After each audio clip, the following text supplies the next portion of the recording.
Hey, so a friendly annoying reminder, if you enjoy this video, then please make sure to like it and subscribe to my channel because I desperately need the help. For this video, I decided to try something a little different, so I thought it might be interesting to review the $1 flashlight from Walmart. However, when I started the review, I was surprised to see that several updates had been made to the light, which amounts to a flashlight that is now vastly superior to the older version. Anyways, on to the review.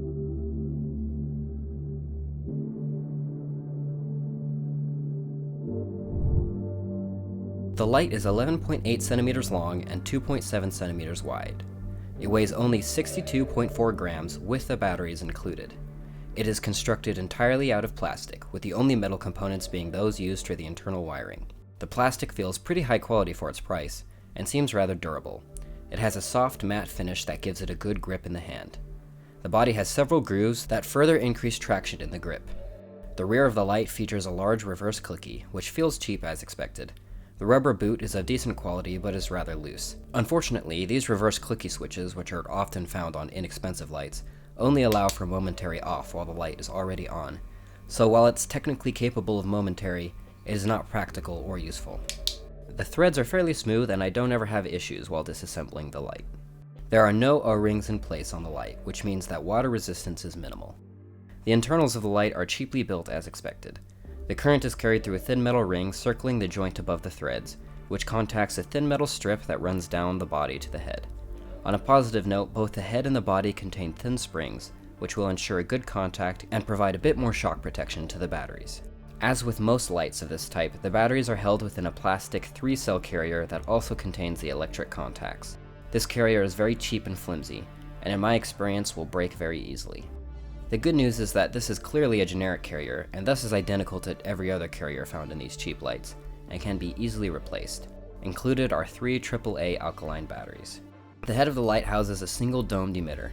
I was not able to figure out what LED is being used here, but it is certainly a massive improvement over the 5mm LEDs of old. The reflector is plastic and is smooth with a textured area surrounding the emitter. The lens is plastic and fairly reflective. Finally, the light comes with a small lanyard attached, which is of decent quality.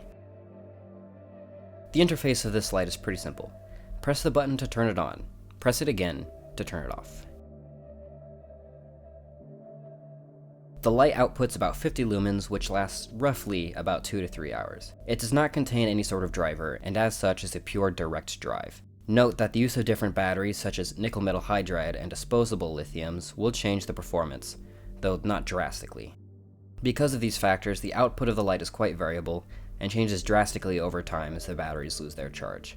I'd say that within the first hour or so of runtime, the output runs pretty close to the advertised 50 lumens and is decently bright. As the batteries drain, it will drop until dying out a couple hours later. Overall, I'd say it is surprisingly bright for a light in this price range, as 50 lumens is quite a bit and is certainly very useful. I was pretty surprised by the beam quality of this light. It has a tight, concentrated hotspot and a fairly wide spill, with minimal light loss on the periphery. The hotspot is clean and has a faint corona, while the spill is smooth and even. The beam overall is of a good quality and has only very slight artifacting. The color of the LED is a rather unpleasant blue tint with a low CRI, which is typical for just about any cheap flashlight. I was however very happy to see that the tint shift in this beam is barely noticeable. This all results in a light that has very good performance for its price. Yes, it is at best mediocre compared to any of the other large lights I reviewed, but it is still plenty useful and certainly puts a smartphone flashlight to shame, which I suppose is all that I could ask for a flashlight costing only $1. The poor runtime is a shame, but it's not really a problem when AAAs are so cheap, long-lasting, and widely available. Overall, I am very impressed with this flashlight. Yes, compared to any higher-end light, this one is obviously kinda crap, but the price-to-performance ratio here is extremely good. The light is perfectly functional and the beam is of pretty good quality. In addition, it is super lightweight and uses widely available batteries, which is always a bonus. While I would certainly not recommend this as a primary flashlight to anyone, I do think it is definitely worth buying a few of these just to stash around the house or car as a backup. If it came to it, these lights are perfectly capable of being used as a main flashlight while camping or hiking, and at the price, it would not be a big loss if the light was damaged or simply lost. Ultimately, I think these lights are very good and worth buying, even if only to have some extras. Well, that's it for my review. I hope it was valuable to somebody. It's a bit different from the norm and probably quite a bit shorter, but I thought it might be interesting.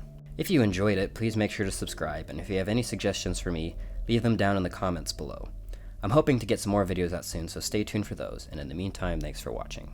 Okay, I'm done here. Adios. Dang, that was a short one.